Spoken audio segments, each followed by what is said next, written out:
आप सभी माताओं बहनों को नाग पंचमी की बहुत बहुत शुभकामनाएं, बहुत बहुत मंगल कामनाएं। यह नाग पंचमी का त्योहार यह सर्प देवता को समर्पित त्योहार है। इस दिन सभी माताएं बहनें नाग देवता की पूजा किया करती हैं, जिससे नाग देवता उनके जीवन में सुख, समृद्धि और अभय उन्हें प्रदान कराते हैं। इसलिए आज के दिन सभी को नाग देवताओं की पूजा जरूर करनी चाहिए। जिस समय राजा परीक्षित को तक्षक नामक सर्प ने डस लिया था, तो उनके पुत्र जन्मेजय ने एक यज्ञ किया, जिस यज्ञ में समस्त सर्पों को जलाकर के भस्म किया जा रहा था। तो समय पर उस यज्ञ को रोकने के लिए आस्तिक मुनि पधारे और आस्तिक मुनि ने आकर के वह यज्ञ को बंद करवाया था, जिससे समस्त नाग देवताओं के जीवन की रक्षा हुई थी। क्योंकि आस्तिक मुनि ने वह यज्ञ जो है बंद कराया था, इसलिए सारे सर्प जो हैं यह आस्तिक मुनि के ऋणी होते हैं। वह आज भी अपने ऊपर आस्तिक मुनि का ऋण मानते हैं। तो इसलिए अगर किसी के जीवन में किसी के सपने में सर्प उसे ज्यादा दिखते हैं और अगर किसी को सर्प का भय है, नाग का भय है, तो अगर वह आस्तिक मुनि का नाम ले लेते हैं तो उनके सपने में से वह नाग नहीं आते हैं और उन्हें सर्प जो है वह अभय प्रदान कराते हैं। और इसीलिए यह नाग पंचमी की कथा भी हमें जरूर सुननी चाहिए, जिससे कि नाग देवता हमें अभय प्रदान करें और उनके जीवन में कभी भी सर्प के डसने से मृत्यु नहीं होती है, जो लोग यह नाग पंचमी की कथा सुना करते हैं। तो आप सभी भक्तों से मेरा निवेदन है कि आप लोग यह वीडियो अपने इष्ट मित्र, बंधु बांधवों को शेयर करना ना भूलिएगा, जिससे कि यह वीडियो सब तक पहुंचे और सबको यह नाग पंचमी की कथा सुनने को प्राप्त हो सके। तो आइए हम लोग अब नाग पंचमी की वह कथा श्रवण करते हैं। प्राचीन काल में एक सेठ जी के साथ बेटे 7 बहुएं थी, जिनमें जो सबसे छोटी बहू थी उसका कोई भाई नहीं था। वह बड़ी ही गरीब दीन परिवार से थी, जिसका मजाक बड़ी बहुएं सदैव बनाया करती थी कि तेरे यहाँ तो कुछ भी नहीं है, कि तेरे यहाँ तो कोई भाई भी नहीं है और तू तो कुछ लेकर के भी नहीं आई है, जिस वजह से छोटी बहू सदैव दुखी रहती थी। पर सबसे छोटी बहू सबसे ज्यादा विदुषी, सुशील और संस्कारी थी। एक दिन ये 7 बहुएं अपने घर को लीपने के लिए पीली मिट्टी लेने के लिए जाती हैं। जहाँ यह मिट्टी लेती हैं, वहाँ पर एक नाग का बिल रहता है और जैसे ही खुरपी मारने लगी तो एक सांप निकल आता है। 6 बहुएं उसे मारना चाहती हैं, लेकिन छोटी वाली जो बहू होती है वह उसे बचा लेती है। कहती है, अरे इसको क्या मारना, यह बेचारा तो निरपराध है। तो वह उसे बचा लेती है और उस नाग को एक तरफ बिठा के वह वचन दे देती है कि मैं अभी आती हूँ, आप यहीं बैठिएगा। और फिर वह मिट्टी लेकर के घर चली जाती है और घर के काम में इतना उलझ जाती है कि उसको नाग को दिया हुआ वह वचन वह स्वयं भूल जाती है। अगले दिन उसे याद आता है कि मैंने नाग को वचन दे रखा है। तो अगले दिन वह नाग के पास जाती है तो नाग वहीं बैठा रहता है। नाग ने कहा कि देखो, तुमने मुझे वचन दिया था और तुम नहीं आई, इसके कारण मैं तुम्हें डस भी सकता हूँ। लेकिन उस बहू ने उस नाग को भाई कहकर के संबोधित कर दिया कि अरे भैया, आप यहीं बैठे थे।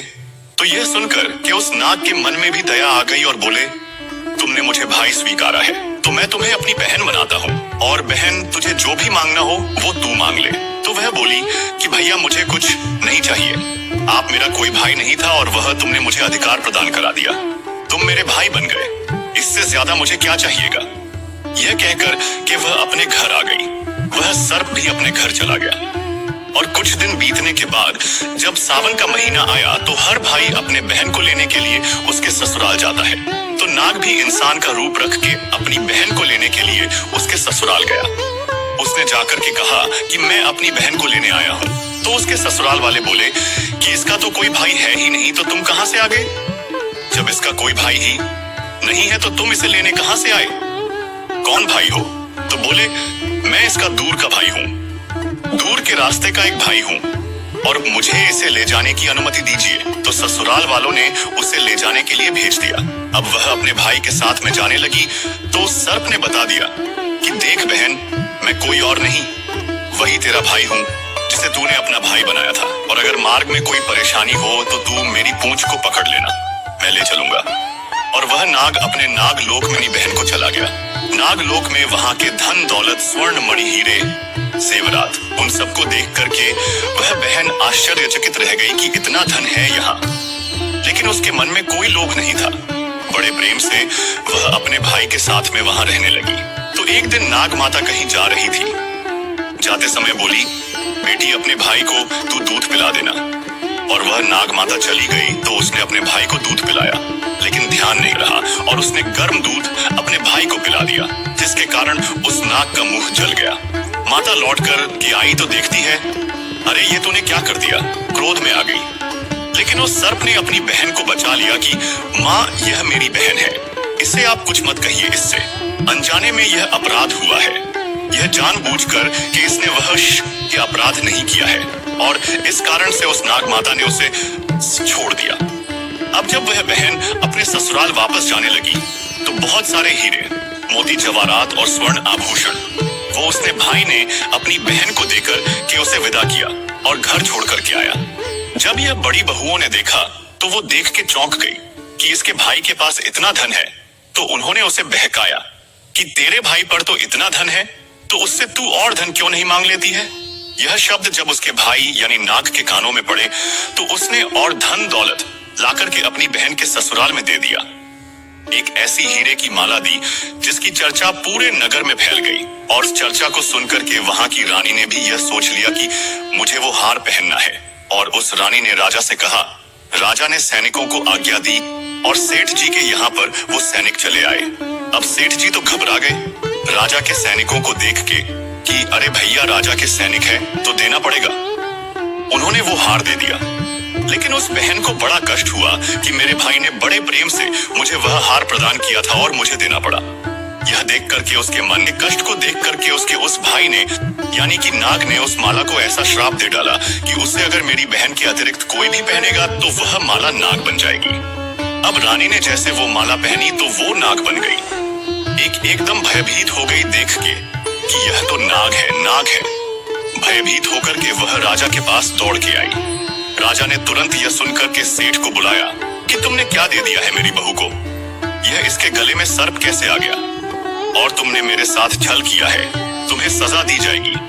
अपनी बहू को बुलाओ। और जैसे ही राजा की आज्ञा पर उस सेठ ने अपनी बहू को बुलाया तो उस बहू ने कहा कि महाराज यह माला ही ऐसी है, यह केवल मेरे ही गले में माला रहेगी। उसके बाद में यह कोई अन्य के गले में पहनेगा तो उसके गले में सांप बन जाएगी। रानी को विश्वास नहीं हुआ। ऐसा कैसे हो सकता है, तूने मेरे साथ में धोखा किया, तू मुझे छल कर रही है। रानी ने कहा कि इस नाग को तू अपने गले में डाल के दिखा। और उसने तुरंत नाग को उठा करके अपने गले में डाला। वह हीरे मोती की माला बन गया। यह देखकर कि राजा आश्चर्य में पड़ गया और राजा ने प्रसन्न होकर के उस बहू को अन्य सोना चांदी भाई के द्वारा तो एक दिन बड़ी बहू बोली, ताने मारती हुई बोली कि इस धन को साफ करने के लिए सोने की झाड़ू भी होनी चाहिए। यह सुनकर उस नाग ने अपनी बहन के लिए सोने की झाड़ू ला करके दे दी, सोहनी ला करके दे दी। सोने की सोनी से झाड़ू लगाया करती एक दिन उसके पति को भी उन्होंने भड़का दिया कि इसको पता नहीं कौन धन दे रहा है, ना जाने कहां से इसको इतना धन आ रहा है, कुछ चक्कर है। यह सुनकर के ने अपनी पत्नी को फटकारा तो तुरंत नाग ने आकर अपनी बहन का पक्ष लेते हुए बताया कि यह मेरी बहन है और इसे मैं ही दे रहा हूँ, जो भी दे रहा हूँ। कोई भी अगर मेरी बहन को संकट देगा, कष्ट देगा तो मैं उसे डस लूंगा। मेरी बहन को कोई परेशान ना करे। यह सुनने के बाद में फिर सबने उसे बड़े प्रेम से स्वीकार लिया और नाग देवता के कहने के कारण वो सभी बहुएं जो थी वो भी उससे ईर्ष्या खत्म कर चुकी थी। नाग पंचमी के दिन नाग को नागों को दूध पिलाया जाता है। नाग देवता शिवजी से जुड़े हुए हैं। सावन का महीना भगवान महादेव का है और इसीलिए यह विशेष पर्व नाग पंचमी भी सावन में ही मनाई जाती है। तो यह त्योहार नागों के लिए समर्पित है, इसलिए इस दिन नाग देवताओं की पूजा जरूर की जाती है।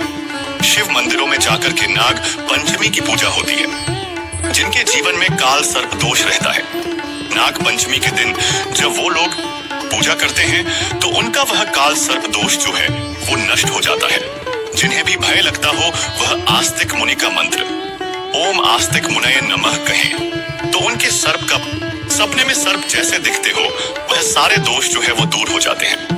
तो इसलिए आस्तिक मुनि का नाम लेकर के सोना चाहिए, जिससे सपने में भी नाग जो है वह कष्ट ना दे। तो आज हमने यह नाग पंचमी की कथा सुनी है।